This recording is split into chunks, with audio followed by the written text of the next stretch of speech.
Hi குழந்தைகளே, எல்லாரும் எப்படி இருக்கீங்க? நல்லா இருக்கீங்களா? ஒரு கதை சொல்லட்டா குட்டீஸ்? இந்த கதையோட பேரு டூக்கா. அது ஒரு கிராமத்து பள்ளிக்கூடம். அந்த பள்ளிக்கூடத்தில் முன்மழலை வகுப்புலேருந்து 5ஆம் வகுப்பு வரைக்கும் இருக்குது. ஆண்கள் பெண்கள்னு எல்லா குழந்தைகளும் அங்கே படித்தாங்க. அங்கே பகலெல்லாம் வகுப்பு நடக்கும். மாலை நேரத்தில் இந்த முன்மழலை வகுப்பு 1வது 2வதெல்லாம் விளையாட விடுவாங்க. 3வது 4வது 5வது பிள்ளைங்கள்லாம் தோட்ட வேலைக்கு போவாங்க. அங்கே பள்ளிக்கூடத்தை சுற்றிலும் சின்ன சின்ன செடிகள்லாம் நட்டு அதுக்கு தண்ணி ஊற்றிட்டு அவங்க அங்கே பின்பக்கமாக அவங்க விளையாடுவாங்க. இவங்க பள்ளிக்கூடத்தினுடைய முன்பக்கத்தில் இருக்க மண் பகுதி அங்கே வந்து இவங்க விளையாடிட்டு இருப்பாங்க.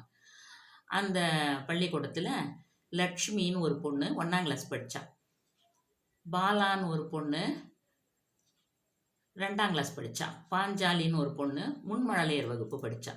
இவங்க 3 பேரும் தான் ஃப்ரெண்ட்ஸ். இவங்கள பற்றி தான் இப்போ நம்ம இந்த கதையில் பார்க்க போகிறோம். பாலாவும் பாஞ்சாலியும் அக்கா தங்கச்சி. லட்சுமி வீட்டு இருக்கிற தெருவுலேயே தான் அவங்க வீடும். இவங்க தெருவுலேயும் ஒன்றா விளையாடுவாங்க. அவங்க வீட்டுக்கு போய் விளையாடுவாங்க. அதே மாதிரி பள்ளிக்கூடத்துலேயும் இவங்க ஒன்றா விளையாடுவாங்க. லட்சுமி என்ன செஞ்சால், ஒரு மண் குமிச்சு வச்சு ஒரு வீடு கட்டுற மாதிரி விளையாடிட்டு இருந்தான். அதுக்கப்புறம் மண்ணில் தண்ணியை ஊற்றி, இதுக்குன்னே அவங்க வீட்டிலேருந்து பாட்டில்லாம் எடுத்துகிட்டு வருவாங்க. சின்ன சின்ன பாத்திரம்லாம் எடுத்துகிட்டு வருவாங்க.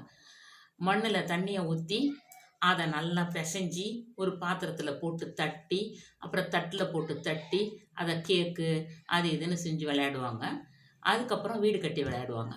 முதல்ல இந்த மண்ணில் பிசைஞ்சு விளையாண்டு முடித்த பிறகு நான் வீடு கட்ட போகிறேன் அப்படின்னு சொல்லிட்டு லட்சுமி என்ன செஞ்சால், மண்ணை குமிச்சு லேசாக தண்ணி தெளித்து மண்ணை குமிச்சு அழகாக ஒரு வீடு கோபுரமெல்லாம் வச்சு வீடு கட்டிட்டு அதுக்கு வாசல் வச்சுட்டு வாசலில் உள்ளார நுழையிறதுக்கு சின்னதாக ஒரு சதுரமாக ஒரு தட்டை கல் எடுத்து வாசல் படி மாதிரி வச்சுட்டு அந்த கோபுரத்து உச்சியில் ஒரு குச்சி இங்கிறத ஒரு குச்சி எடுத்துகிட்டு வந்து அதை நட்டு வச்சு ஒரு பேப்பர் எடுத்து அதை சின்னதாக கட் பண்ணி அதில் அந்த குச்சியில் சுற்றி ஒரு கொடி மாதிரி பத்தியா என் வீடு அப்படின்னு சொல்லி பாலாக்கிட்டையும் பாஞ்சாலிக்கிட்டையும் காட்டினான். உடனே அவங்க 2 பேரும் பார்த்துட்டு நாங்களும் கட்டுறோம் அப்படின்னு சொல்லிட்டு அவங்களும் அதே போல் மண்ணை குமிச்சு அவங்களும் வீடு கட்டிட்டு யார் வீடு பெருசாக இருக்குது அப்படின்னு சொல்லி பார்த்து விளையாடிட்டு இருந்தப்போ மணிகண்டன்னு ஒரு பையன். அந்த பையன் என்ன பண்ணான், குடுகுடுன்னு விளையாடிக்கிட்டே ஓடி வந்துட்டு பாலா பாஞ்சாலி இருக்கிற பக்கம் அவங்க வீட்டை பார்த்துட்டு காலால் எட்டி ஒரு உத விட்டான். அந்த வீடு உடஞ்சி மண்ணோட மண்ணாக ஆயிடுச்சு. உடனே பாஞ்சாலி தானே சின்ன பொண்ணு, அவளுக்கு கோபமாக வந்துடுச்சு. போடா, என் வீட்டை தட்டி இடிச்சு விட்டுட்ட அப்படின்னு சொல்லிட்டு அவனை பிடிச்சி ஒரே தள்ளுன வேகத்தில் அவன் லட்சுமி கட்டியிருந்த வீட்டு மேலேயும் விழுந்துட்டான். விழுந்தோடனே அந்த வீடும் மண்ணாக போயிடுச்சு. மண் வீடு வந்து அப்படியே ஃப்ளாட்டாக மண்ணோட மண்ணாக போயிடுச்சு. உடனே அவன் வந்து மணிகண்டனை பார்த்து கத்துனான், ஏன்டா என் வீட்டை இடிச்சேன்னு கத்துனான். நாளில் பாஞ்சாலி தான், அவள் தான் வந்து என்னை பிடிச்சி தள்ளி விட்டா அப்படின்னு சொல்லிட்டு அவன் எழுந்திரிச்சு பாஞ்சாலி வச்சுருந்த விளையாட்டு சாமானெல்லாம் எடுத்து தூக்கி எரிஞ்ச உடனே பாஞ்சாலிக்கு இன்னும் கோவம் வந்துருச்சு. மறுபடியும் போடான்னு சொல்லிட்டு அவனை பிடிச்சி தள்ளி விட்டால. அவன் என்ன பண்ணான், இப்போ லட்சுமி மேலேயே விழுந்தோடனே லட்சுமி கீழே விழுந்து அவள் கையெல்லாம் சிராய்ப்பாகி போச்சு. அழுதுட்டு உடனே ஏன்டா என் மேலே விழுந்தான்னு அழுதா. உடனே மணிகண்டன் எழுந்திரிச்சு, நாளில் மறுபடியும் பாஞ்சாலி தான் சொல்லிட்டு அவன் அவளை அடிக்க போக அதுக்குள்ளார வந்து ஆசிரியை வந்துட்டாங்க. வந்த உடனே எல்லாரும் அவன் ஓடினதும் இவன் எழுந்திரிச்சா. உடனே பல் அடிச்சிருச்சு. உடனே எல்லாரும் அவங்கவுங்க சாமானெல்லாம் எடுக்கும்போது இவளுக்கு பாஞ்சாலி மேலே தான் கோவம். மணிகண்டனை விட பாஞ்சாலி தானே பிடிச்சி தள்ளி விட்டா. உடனே பாஞ்சாலி பார்த்து, நீ தானே அவனை பிடிச்சி தள்ளி விட்ட, என் மேலே தள்ளி விட்ட, என் வீட்டு மேலே தள்ளி விட்ட, உன் பேச்சுக்கு டூக்கா அப்படின்னு சொல்லிட்டு பையை தூக்கிட்டு வேகமாக வீட்டுக்கு வந்துட்டான்.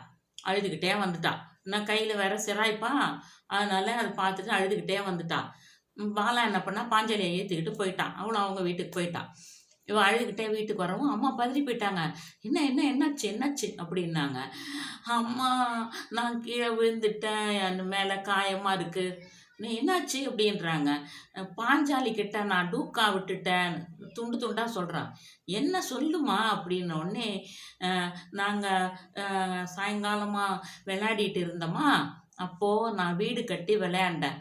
அதே போல் பாஞ்சாலியும் வீடு கட்டினான். பாலாவும் பாஞ்சாலி வீடு கட்டினாங்க.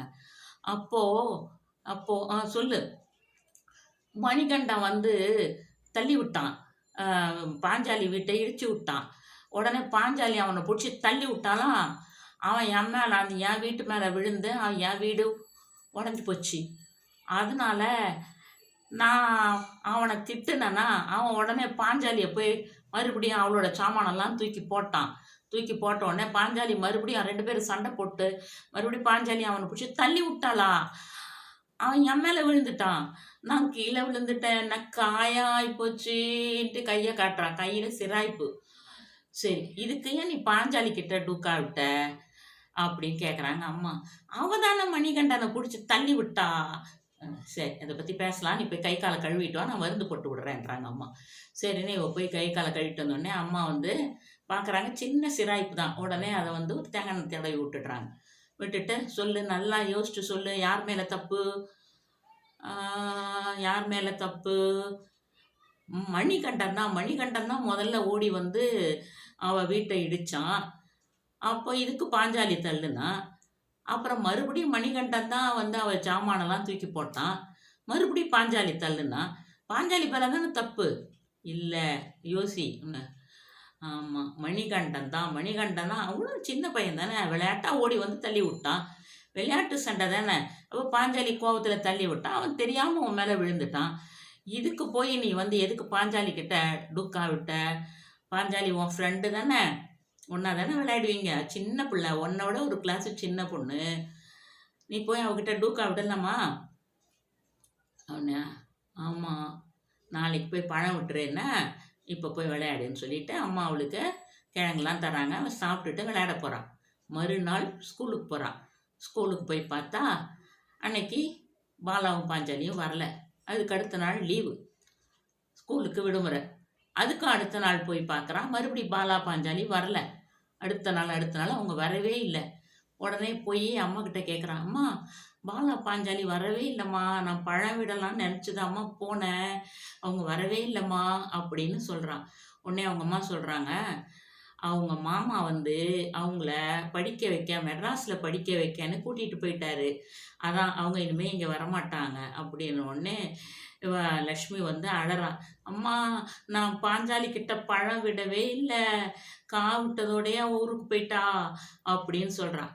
அதுக்கு தான் எப்பொழுதும் நம்ம வந்து யாருக்கிட்டையும் சண்டை போட்டுக்கூடாது, விடக்கூடாது. உடனே வந்து நம்ம பேசிடணும். கொஞ்ச நேரம் ஒரு கோவம் அப்படின்னா கூட ஒரு நேரம் கோச்சிக்கிட்டாலும் உடனே நம்ம வீட்டுக்கு போகிறதுக்குள்ளார சமாதானமாக போயிடணும். ஏன்னா மறுநாள் அப்படிங்கிறது நம்மளும் ஊருக்கு போகலாம், அவங்களும் ஊருக்கு போகலாம், நம்ம திரும்ப பார்க்க முடியாமல் கூட போயிடலாம் ஒருத்தர். அப்போ மனசில் வந்து அந்த காவிட்டமே அப்படிங்கிறது அப்படியே இருக்கும் தானே. அதனால் இனிமேல் இந்த மாதிரி யார்கிட்டையும் கோச்சு விடாத அப்படின்னு அந்த சின்ன பிள்ளை மனசுக்கு புரிகிற மாதிரி அம்மா எடுத்து சொன்னாங்க. சொன்ன உடனே, சரிம்மா, ஆனால் நான் எப்படிம்மா அவகிட்ட பழம் விடுவேன், நீ மனசுக்குள்ளார நினச்சிக்கோ, நான் எனக்கு அவன் மேலே கோவம் இல்லை அப்படின்னு நினச்சிக்கோ, என்னைக்காவது பார்க்கலாம், அப்போ வந்து நம்ம வந்து அவகிட்ட பேசலாம் அப்படின்னு சொல்லி அவளை சமாதானப்படுத்தினாங்க.